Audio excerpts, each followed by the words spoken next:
प्रिय देशवासियों, नमस्कार। हम सभी ने बीते दिनों में देश का सामर्थ्य और उसका संयम दोनों देखा है। मैं सबसे पहले भारत की पराक्रमी सेनाओं को, सशस्त्र बलों को, हमारी खुफिया एजेंसियों को, हमारे वैज्ञानिकों को, हर भारतवासी की तरफ से सैल्यूट करता हूं। हमारे वीर सैनिकों ने ऑपरेशन सिंदूर के लक्ष्यों की प्राप्ति के लिए असीम शौर्य का प्रदर्शन किया। मैं उनकी वीरता को, उनके साहस को, उनके पराक्रम को आज समर्पित करता हूं हमारे देश की हर माता को, देश की हर बहन को और देश की हर बेटी को ये पराक्रम समर्पित करता हूं। साथियों, 22 अप्रैल को पहलगाम में आतंकवादियों ने जो बर्बरता दिखाई थी, उसने देश और दुनिया को झकझोर दिया था। छुट्टियां मना रहे निर्दोष मासूम नागरिकों को धर्म पूछकर उनके परिवार के सामने, उनके बच्चों के सामने बेरहमी से मार डालना, यह आतंक का बहुत विभत्स चेहरा था, क्रूरता थी। ये देश के सद्भाव को तोड़ने की घिनौनी कोशिश भी थी। मेरे लिए व्यक्तिगत रूप से ये पीड़ा बहुत बड़ी थी। इस आतंकी हमले के बाद सारा राष्ट्र, हर नागरिक, हर समाज, हर वर्ग, हर राजनीतिक दल एक स्वर में आतंक के खिलाफ कड़ी कार्रवाई के लिए उठ खड़ा हुआ। हमने आतंकवादियों को मिट्टी में मिलाने के लिए भारत की सेनाओं को पूरी छूट दे दी और आज हर आतंकी, आतंक का हर संगठन जान चुका है कि हमारी बहनों बेटियों के माथे से सिंदूर हटाने का अंजाम क्या होता है। साथियों, ऑपरेशन सिंदूर ये सिर्फ नाम नहीं है, ये देश के कोटि कोटि लोगों की भावनाओं का प्रतिबिंब है। ऑपरेशन सिंदूर न्याय की अखंड प्रतिज्ञा है।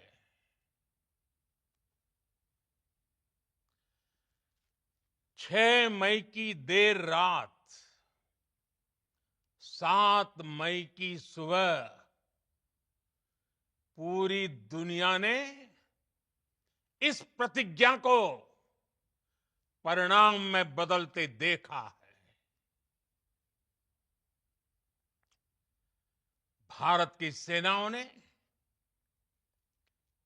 पाकिस्तान में आतंक के ठिकानों पर,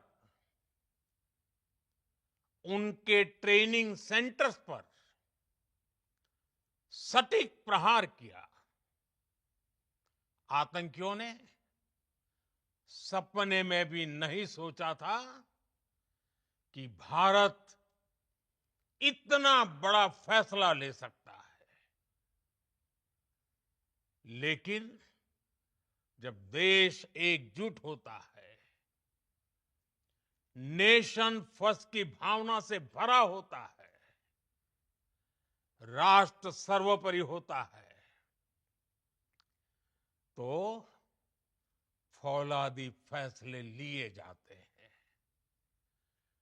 परिणाम लाकर दिखाए जाते हैं। जब पाकिस्तान में आतंक के अड्डों पर भारत की मिसाइलों ने हमला बोला, भारत के ड्रोन्स ने हमला बोला, तो आतंकी संगठनों की इमारतें नहीं, बल्कि उनका हौसला भी थर्रा गया।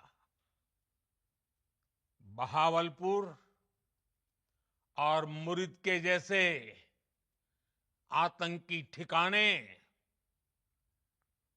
एक प्रकार से ग्लोबल टेररिज्म की यूनिवर्सिटीज रही है। दुनिया में कहीं पर भी जो बड़े आतंकी हमले हुए हैं, चाहे 9/11 हो, चाहे लंदन ट्यूब बॉम्बिंग हो, या भारत में दशकों से जो बड़े बड़े आतंकी हमले हुए हैं, उन सब के तार कहीं ना कहीं आतंक के इन्हीं ठिकानों से जुड़ते रहे हैं। आतंकियों ने हमारी बहनों का सिंदूर उजाड़ा था, इसलिए भारत ने आतंक के ये हेडक्वार्टर्स उजाड़ दिए। भारत के इन हमलों में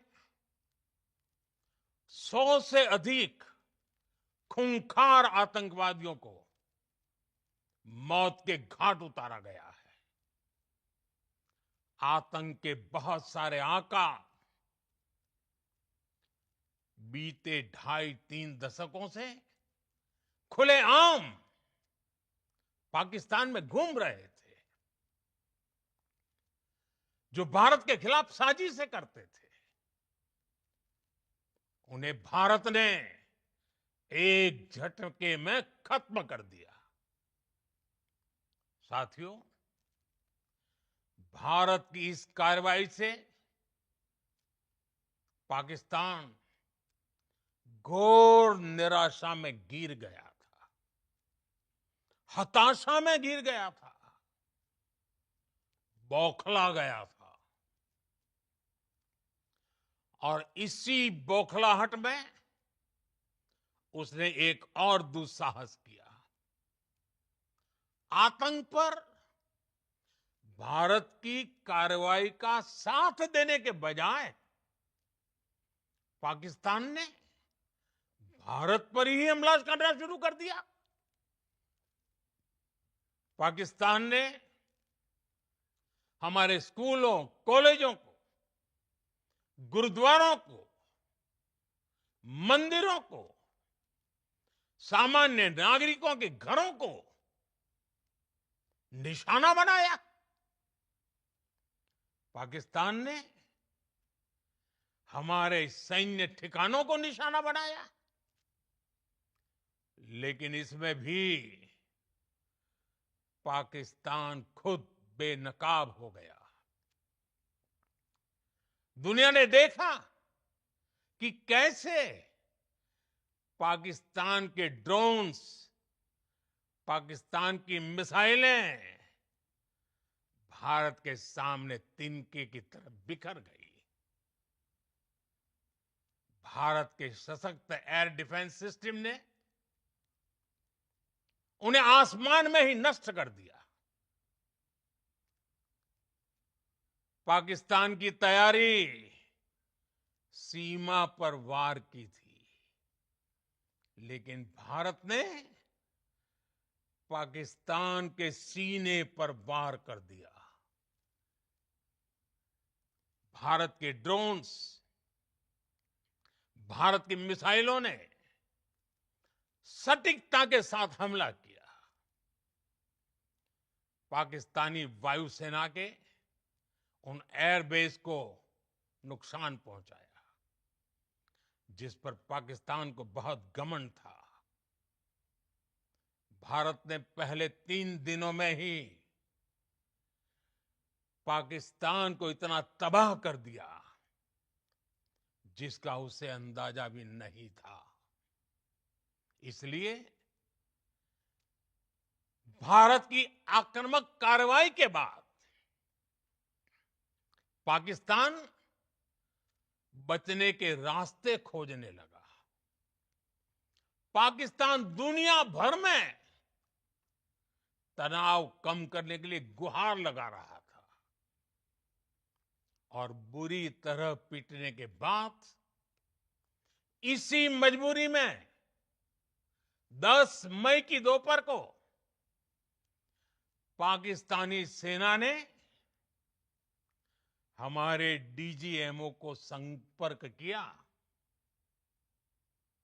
तब तक हम आतंकवाद के इंफ्रास्ट्रक्चर को बड़े पैमाने पर तबाह कर चुके थे। आतंकियों को मौत के घाट उतार दिया गया था। पाकिस्तान के सीने में बसाए गए आतंक के अड्डों को हमने खंडहर बना दिया था। इसलिए जब पाकिस्तान की तरफ से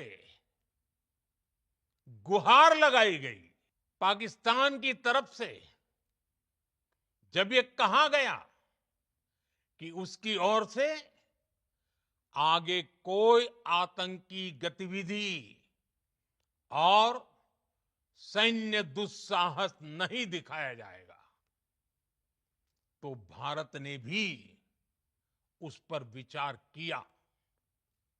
और मैं फिर दोहरा रहा हूं, हमने पाकिस्तान के आतंकी और सैन्य ठिकानों पर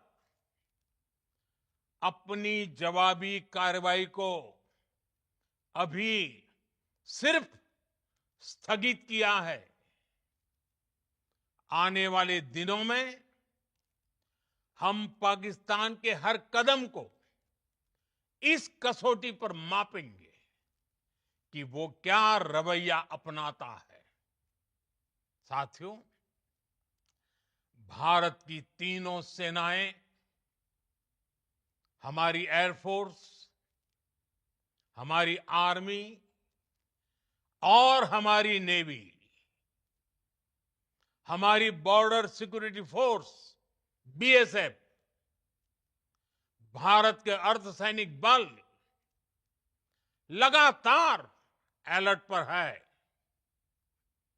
सर्जिकल स्ट्राइक और एयर स्ट्राइक के बाद अब ऑपरेशन सिंदूर आतंक के खिलाफ भारत की नीति है।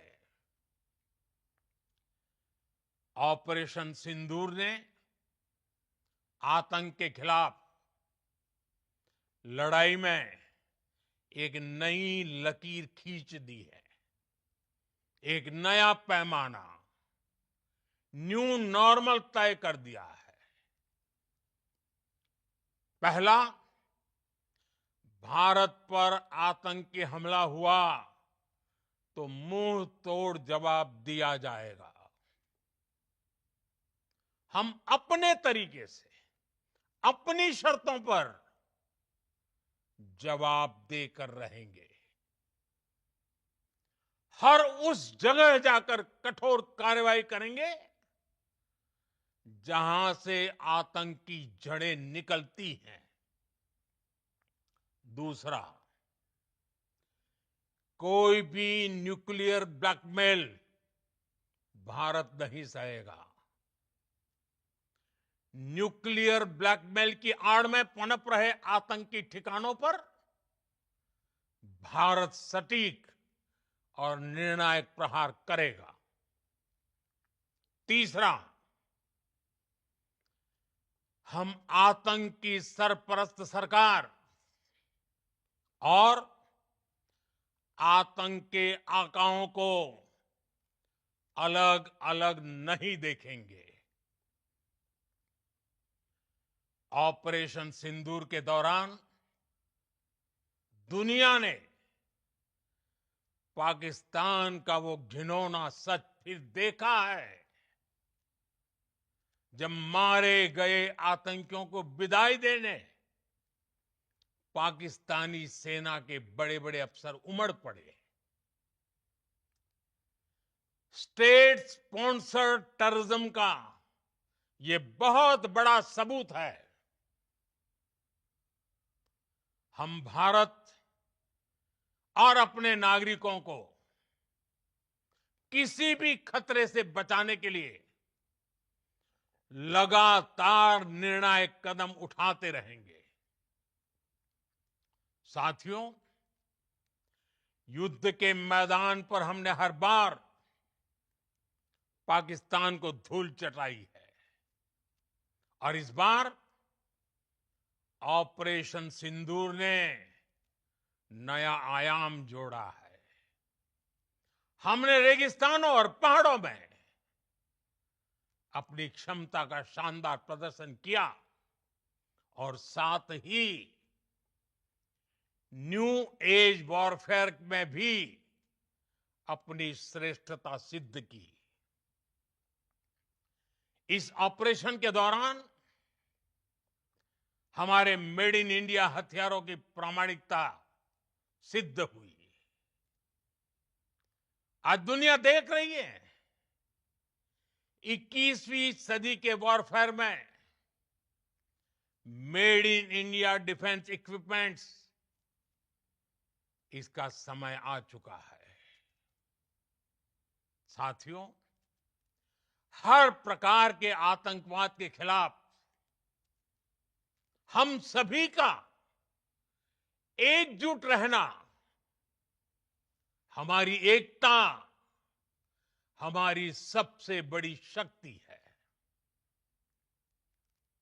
निश्चित तौर पर ये युग युद्ध का नहीं है, लेकिन ये युग आतंकवाद का भी नहीं है। टेररिज्म के खिलाफ जीरो टॉलरेंस, ये एक बेहतर दुनिया की गारंटी है। साथियों, पाकिस्तानी फौज, पाकिस्तान की सरकार जिस तरह आतंकवाद को खाद पानी दे रहे हैं, वो एक दिन पाकिस्तान को ही समाप्त कर देगा। पाकिस्तान को अगर बचना है तो उसे अपने टेरर इंफ्रास्ट्रक्चर का सफाया करना ही होगा। इसके अलावा शांति का कोई रास्ता नहीं है।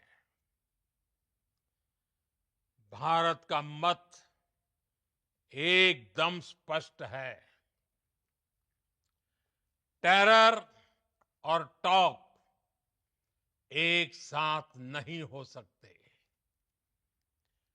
टेरर और ट्रेड एक साथ नहीं चल सकते और पानी और खून भी एक साथ नहीं बह सकता। मैं आज विश्व समुदाय को भी कहूंगा,